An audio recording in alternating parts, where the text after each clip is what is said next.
In the opening scenes of the film, the eyes of a teenager appear on the screen, reflecting the sea and a yacht called Serenity. Its captain, Baker Dill, makes a living by organizing fishing trips for wealthy tourists. However, if he senses that his cherished dream, a big tuna, is about to bite, he grabs the rod himself, ignoring the client's protests. This time, Dill even reaches for a knife to make sure the client doesn't interfere with the catch, as he is convinced the fish on the line is his. But the tuna escapes, while the captain nearly weeps over the sea. Meanwhile, from the shore, a strange man in a business suit, glasses, and carrying a briefcase watches the yacht. Seeing the Serenity move, the man begins to follow it, walking directly on water. Back at the harbor, Dill's assistant, Duke, complains that the clients are right to refuse payment, to which the captain promises to cover the costs himself. He then heads to his beloved woman, Constance. She is upset that he asked everyone else for money but didn't come to her.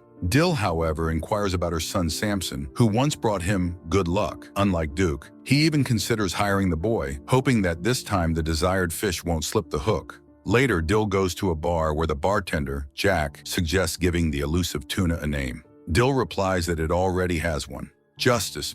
In the evening, the man visits Duke and gives him an advance, as he plans to go hunting alone in the morning. Duke prays to God to finally let the man catch his tuna. Returning home, Dill apologizes to his son, who is far away now, for not catching the fish and promises to do so. Lying in bed, he remembers the boy and their shared fishing trips. Elsewhere, the teenager looks at a photograph of his father from that very fishing trip. Morning comes. Dill drives to the port, unaware that the man in the suit and briefcase watches him from a bus. Soon, the yacht sets out to fish, but the catch consists only of small fry. Dill is furious and blames his partner for bringing bad luck. Offended, Duke leaves. Dill heads to the bar, where the bartender suggests he switch to flounder. After all, there's even a client waiting, and everyone already believes that Dill's tuna exists only in his imagination. Suddenly, Dill's ex-wife, Karen, arrives at the bar and admits that he was right.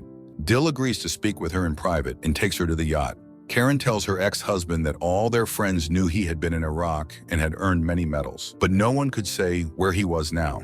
She found him through a photo. The husband of one of her classmates had gone fishing with him and posted the picture online. The woman confesses that she is married to a wealthy mobster named Frank. He tortures and beats her. Their son with Dill, Patrick, escapes into a virtual reality that he creates himself. Karen offers her ex-husband money to kill Frank. His death must look like an accident during a tuna fishing trip on the yacht. Dill refuses and asks her to leave. She promises to wait for his answer at the hotel. The yacht leaves the pier as the man in the suit runs up, but he is too late to catch the boat. After fishing, Dill returns home, where Constance is waiting on the doorstep. She questions him about Karen, but Dill walks to the shore and dives into the sea. In his mind, he hears his son's voice asking him to do something. He sinks underwater and suddenly sees Patrick swimming toward him. But then shouting is heard, and Dill wakes up at the table. His hair is wet, and water has spilled on the tabletop. The same scene plays out in his son's room. Later, Frank arrives at the hotel, terrifying his wife, as he has come earlier than promised. The first thing he does is undress the woman and inspect every inch of her body. Finding a small scratch, he beats her. Later, the fishing gear shop clerk, Lois, tells Dill that Frank tortured her for an hour and a half, but she never made a sound. Dill leaves even as the woman yells after him that a guy in a suit was looking for him, a representative of a fishing gear company named Reed Miller. Dill arrives at the pier where Frank is waiting for him, frustrated by the problems that have arisen. Dill explains that his assistant quit and it's against the rules to take tourists alone. The captain sets sail just as Miller arrives, who notes that Dill departed 20 seconds earlier than expected. In the evening, Dill delivers the catch to the fish buyer, who hints that the tuna he's chasing exists only in his mind. He also tries to tell the captain about Miller, who has been looking for him, but Dill walks away without listening. He visits Constance, who suddenly brings up his ex-wife, as the whole island already knows that sooner or later, Frank will kill her. She asks him what he would choose if he had to save Karen or catch the tuna. Dill silently leaves. In the morning, Duke finds him at the pier and informs him that Frank is already waiting for him on the boat. He overheard that the mobster plans to offer Dill $10,000 just to prove that no one can refuse him. Duke decides to join him at sea because they both need money and the boat requires repairs. Dill agrees, hoping that his partner will help him resist temptation. Later, Karen reminds him of her request, telling him that their son hears him through the computer screen and knows about his promise to catch the tuna. She is certain that there is an invisible bond between the two. The yacht heads out to sea. Suddenly, Duke spots a frigate bird in the sky. Dill says he saw it over the island too, but Duke objects, pointing out that these birds only fly over the ocean. While Dill casts the fishing lines, Frank drinks, complaining about the disarray of Plymouth Island. Duke explains that the bar used to be called Hope and Anchor, but later changed its name to Anchor and Rope as a symbol of Plymouth being a hopeless place. Frank starts asking inappropriate questions about the island's residents, irritating the sailors. He then talks about his stepson, who doesn't communicate with him at all. Patrick is considered a math genius and spends all his time at the computer where someone can be seen fishing on the screen. When asked about the point of this activity, the boy once replied that if he weren't fishing all day, he would have killed his stepfather long ago.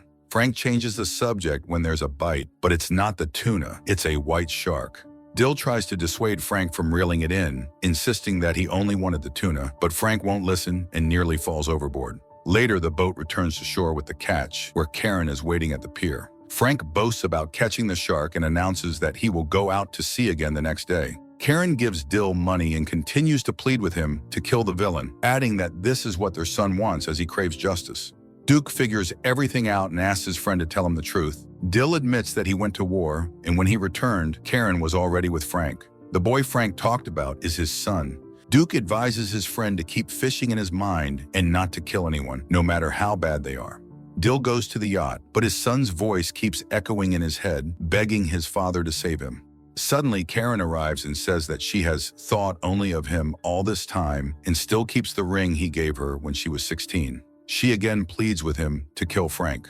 This time, Dill sets a condition: she must pay him $10 million and give him their son. Karen agrees, and Dill suddenly notices the bruises on her back and feels pity for her. They grow closer, and Dill agrees to carry out the plan. After his ex-wife leaves, Dill speaks to his son, promising to do whatever it takes so Patrick can finally leave his room. Dill drives home where Reed Miller is waiting at the door. Miller offers him his company's ultra-modern product, a sonar tracker. His company wants Dill to catch the fish. Then Miller says something strange: "I am the rule." Unexpectedly, Reed also pleads with Dill not to commit the murder. Pressing the salesman against the wall, the captain demands to know the meaning behind everything he's saying.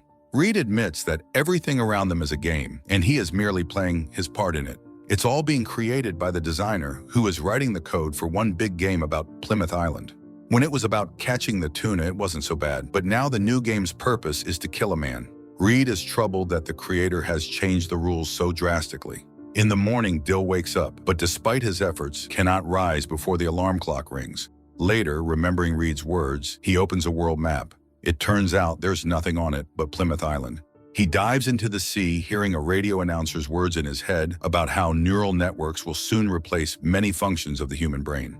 The captain drives toward the ocean, but suddenly stops and steps onto the road, speaking to his son about how little he remembers of his past life. He doesn't know how he ended up here, but he remembers his son and their fishing trip. That time they caught nothing, and Dill was angry about it. Maybe that's why his son made him obsessed with this cursed fish. Recently, images have surfaced in his mind of him lying dead on the sand.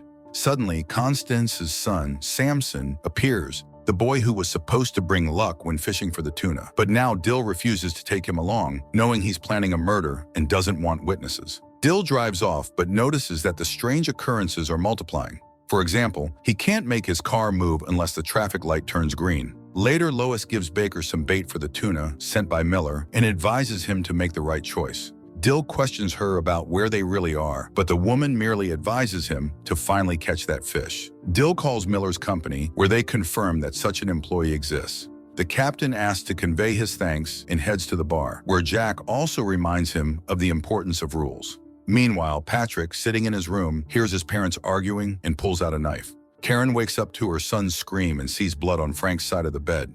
At the same time, Dill tells Duke that he's heading out to sea alone today, and Duke agrees, since Frank won't be coming. Meanwhile, Karen finds a wounded Frank in the bathroom. Duke then confesses to his friend that he hired a laborer to injure Frank. Realizing the fishing trip won't happen, Dill kicks Duke out and heads to the bar, grabbing a bottle of liquor. He tells Jack that he won't go out to sea. The bartender advises him to see a doctor because the whole island has noticed his strange behavior. But Dill calls him part of the game, just like the entire island. Jack only looks at him with sympathy. Dill gets into his car and drives around the island, breaking every rule, and then starts wandering aimlessly, listening to radio messages urging him to go back and catch his fish. Meanwhile, Karen pleads with her husband to go to sea and catch the tuna. On the shore, Dill meets Reed again. They talk about the game and its creator. Dill confesses that he knows who invented this world. A teenager who wishes someone would kill his stepfather, who constantly beats his mother. So he must kill Frank, and that will be justice. Having learned the details, Reed declares that he's now on Dill's side. He also reveals that Karen convinced her husband to come to the yacht. Dill races to the pier, where Karen is waiting for him. Together, they load Frank onto the boat, and the yacht sets off. Duke, watching it leave, prays for his friend, whose mind is clouded by temptation. At sea, Dill casts the bait and lines. Suddenly, it's revealed that Samson is also on the yacht, and a frigate bird soars in the sky. Stunned, Karen pours more alcohol for her husband, while Dill sends the boy to clean up the cabin and takes his ex-wife to the bridge to come up with a new plan. Just then, the tuna bites, and Dill, unable to resist, grabs the fishing rod. At the same time, Patrick, in his room, pulls out a suitcase of fishing gear and a knife. Regaining control, Dill hands the rod over to Frank. The teenager steps out of his room with the knife. The fish tugs the line, and the wounded, drunken Frank is dragged to the ocean floor. The teenager returns to his room with the knife. Over the scene, a radio broadcast announces that the boy has been arrested for killing his stepfather, construction worker Frank Zariakas. The boy's mother claimed her son was trying to protect her from the monster. Patrick's school principal revealed that he is a computer genius, deeply immersed in the world he created, and that his biological father died in the Iraq War. Later, Dill says goodbye to Karen, who admits she wasn't lying when she said she loved only him. She knows he will meet their son. The woman disappears. Patrick is released and contacts Dill through a payphone. He confesses to doing something terrible, but his father comforts him. Patrick promises to change the game so they can meet, and indeed, everything around changes. The teenager runs to meet his father on the pier. They embrace and laugh together. The film might seem overly confusing and complex at first glance, but once you untangle its unexpected plot twists, it becomes clear that this is a story for lovers of drama and psychological thrillers. And of course, for those who want to see Matthew McConaughey in a new role.